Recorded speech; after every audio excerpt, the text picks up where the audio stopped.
Okay, my first guest, terrific actor from England. You know him from the Bridget Jones movies. He's now starring with Emma Thompson in a new movie called Nanny McPhee. Very funny, family kind of movie. Family, yeah, it's not really a kid's movie, it's a family movie. It opens January 27th. Please welcome Colin Firth.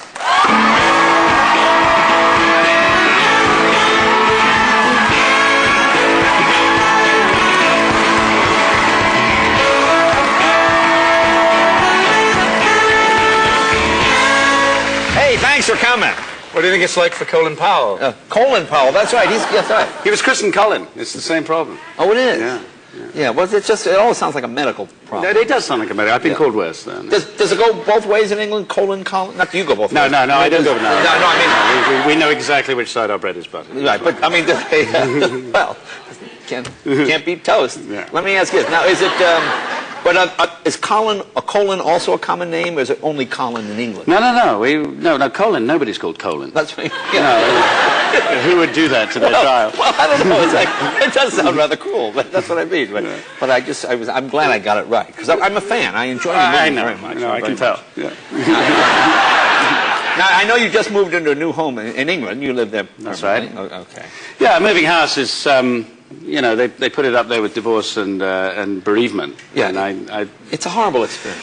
Yeah, I somehow managed to put it to the top of that list, I think, of stressful experiences. I moved in, I was in a new neighborhood, and I'm not a particularly neighborly person. Really? You know, I don't like to be unfriendly, but I like to have my privacy. You don't go out of your way. No, exactly. So when I meet the neighbors, I'll nod, and I don't want any intimacy. I just want to get inside the front door. Right. And I'd been in my new house for probably 3 days, 4 days, maybe a little longer, and I wasn't ready for company. My family were actually away. I was alone. Yeah. And you know how one dresses when one's not ready for company. I don't know how you dress. I won't go into it. Right, I came downstairs in a pair of non-presentation underpants. Okay. And also a pair of slippers, which an uncharitable friend had given me as a sort of joke for Christmas. They were, those fluffy things with a face on the front? Some sort of woodland creature, I don't know. It's a possum or an ocelot or something. With their eyes and they were for warmth, and that's all I was wearing.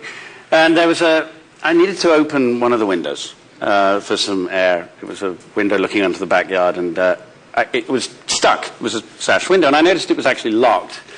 So I went to get a key, and I climbed onto the radiator, which, in order to reach it, which was under the window, and it had kind of sharp edges, so I kind of needed the slippers, and I perched myself on the radiator, opened the lock of the sash, and the top sash came slamming down, taking 3 of my fingers with it, into a space which you actually wouldn't have been able to get a credit card, So I was this is 9 o'clock on a Sunday morning in London, and I find myself on top of a radiator with 3 fingers jammed between 2 window panes, and nobody to help.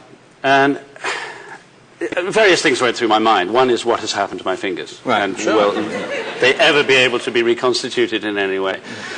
Then the pain started to make itself apparent, and it was quite considerable at this point.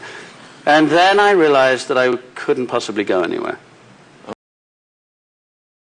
A friend of mine was coming around about 2 o'clock that afternoon, by which time, I had ideas about gangrene. And then I suddenly thought, do people outside comic strip cartoons actually use the word help?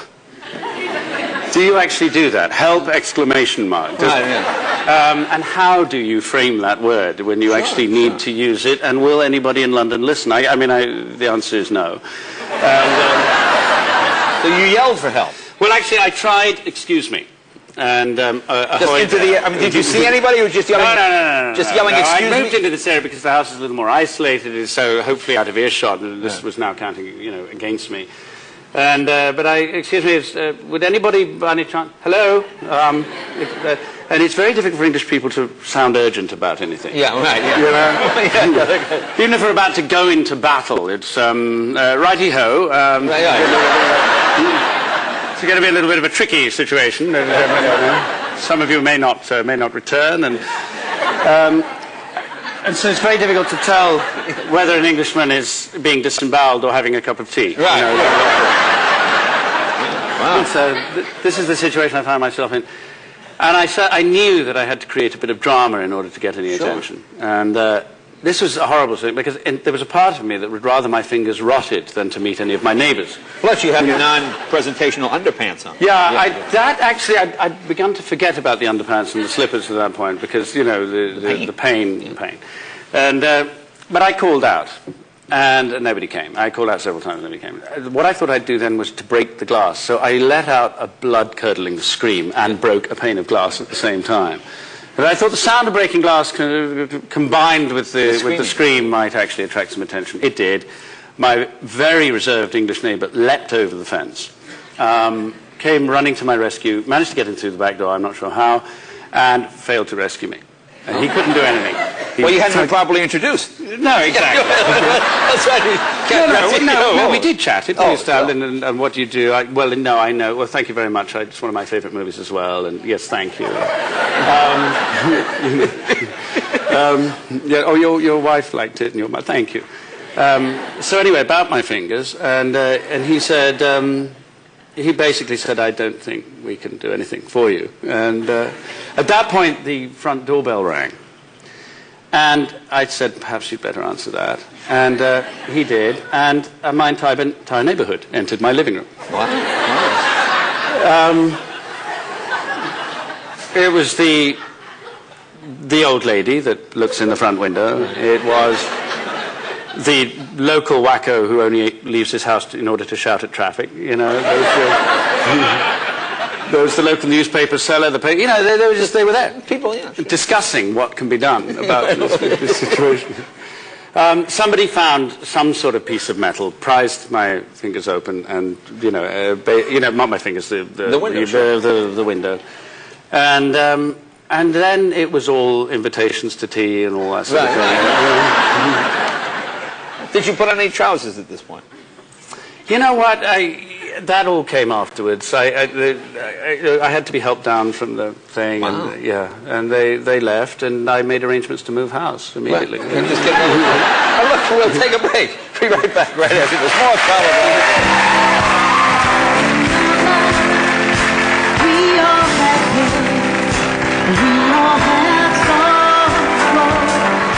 Movie. I enjoyed it very much, by the way. Thank you. Now, a lot of kids and animals in this picture. Yes. It seems like a sort of... Yes. Whoever said that was a wise man about not working with children and animals. It's a little unfair to lump them together. I mean, there are different species. You know, there are children and there are various animals. And I think, you know...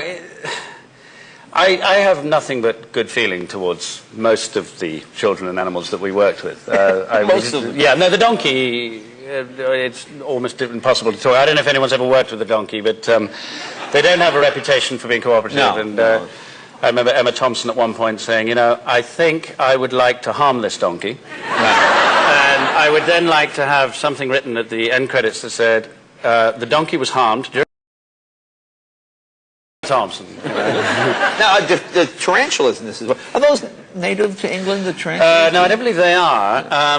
This tarantula was actually an old co-star of mine. You'd worked together? We have worked together before. And, same agent? The agent may actually be closely related to that tarantula. No, the tarantula was called Colin, and we had named at my insistence on a film which absolutely nobody saw about 2 years ago called Trauma, in which thank you. In which I used the tarantula as a murder weapon. But we don't want to change the tone by going in that direction. But no, as far as I was concerned, it was a she, actually. It was an adorable little furry creature. Oh, so you could flirt a bit being female. Mm-hmm. You could flirt with it. You could, flirt with it and have her stuffed and made into slippers or something. So how did you prepare for this film? I mean, it's sort of it's not a comedy, but it's comical. Yes. It's always a bizarre process preparing for a role, because you go into some other zone. Right. And it's very odd for the people who are living with you, because you become immersed in something, and sometimes you externalize your preparation in a way that's involuntary. You suddenly find yourself, you're going through your lines in your head, and you're in a restaurant or something, and you start muttering and letting out expletives that shouldn't be there and are antisocial. Now, if you're preparing physical comedy, Yeah. which is really the first time I ever have, that becomes quite complicated. And we were going through the the possibilities of the comic double take. Now, this is not something that I'm a specialist in. I think you're probably better at it than that. You know, you sort of do the, you know, the how many can you do? You can do the triple take. Peter O'Toole used to claim that he could do 8, an octuple take, and pull it off. An octuple, how would that go? And, you know, and I was thinking, is that actually possible? And if so, can I bring it into my performance in Nanny McPhee? And I was musing on this unfortunately, I was at a hotel and I was in a steam room. And it was quite a crowded steam room, and it was quite small, and there must have been 8 or 9 vile naked businessmen, you know, through the gloom and the haze. And I was deeply immersed in what I thought, no, if you do the kind of, you could do the slow burn and then you could do a couple of quick ones, maybe you could get to 5. And I suddenly realized the room was empty. 30 seconds it had taken to evacuate that room, because the naked actor was sitting there going, I suddenly realized I was alone, and it was time to leave before security arrived. Now, is the spit take popular in England? What's that? The spit take? No, what's that? I don't know what no, you see, all right, no, you say, show me the spit take. You could say, I was with your wife last night. I was with your wife last night.